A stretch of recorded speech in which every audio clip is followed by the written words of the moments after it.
Так, вітаю всіх на моєму каналі. Знімаємо продовження про ремонт НТ-9. Обзор поршневої після розточки. І так.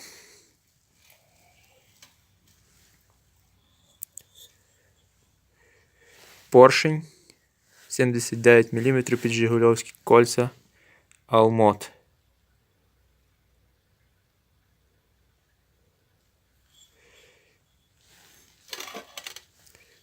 Поршень після розточки повинен повільно падати під своєю вагою.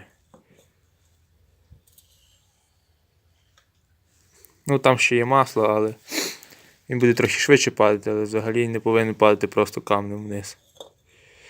Так, заміряємо.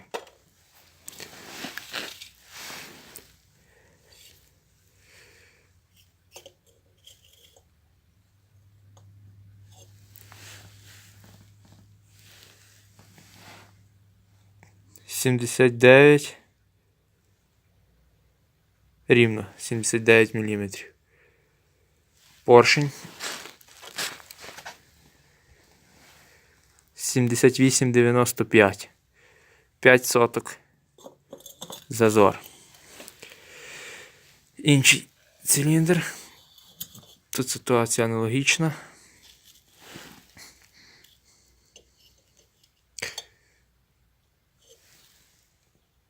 79 рівно.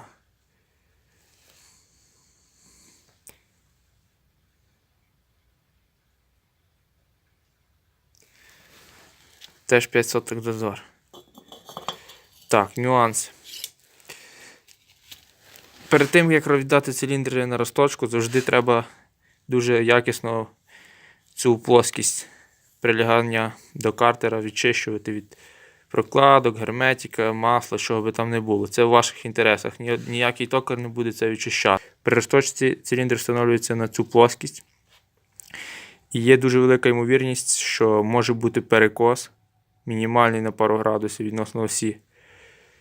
І це вже буде погано впливати на ресурс поршневої. Так що, найменше, що ви можете зробити, перед розточкою відчистити циліндри. Саме цю плоскість. Так. Ще такий нюанс. Про кольця, які я буду ставити. Я ставлю кольця фірми Prima, через те, що вже був досвід їхньої експлуатації. Нюанс, який може бути. Як повинно кольцо лежати. Повинно заходити трошки туго, але без сильних зусиль.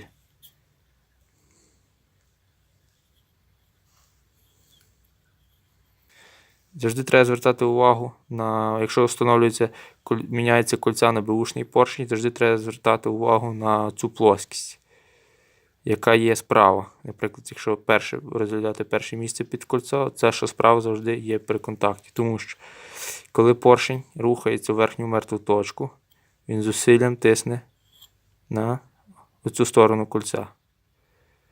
І коли йде назад, гази, які тиснуть поршень, так само тиснуть кольцо, так само тиснуть в цю плоскість.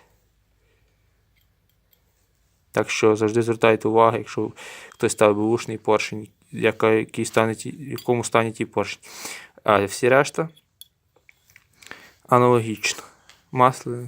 Масляне кольцо і друге компресійне.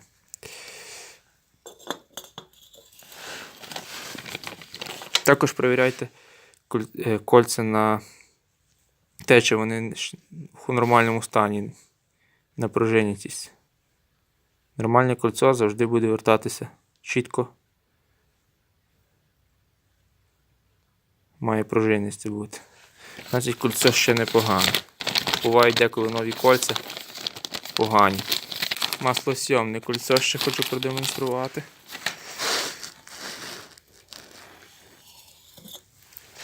Воно є наборне з такою пружинкою. Так само наборне кольцо з такою пружинкою, так само без проблем має сюди заходити. Не має бути люфту. Про зазори, які будуть підбиратися потім, бо я буду знімати відео при установці. І ж також хочу продемонструвати хон.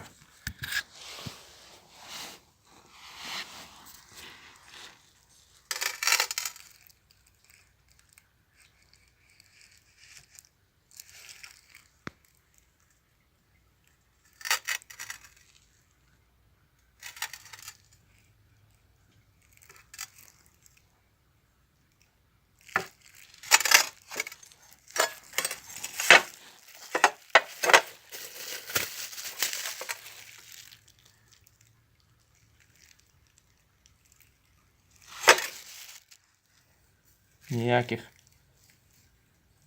сходинок в кінці немає, ніяких відчутних царапин.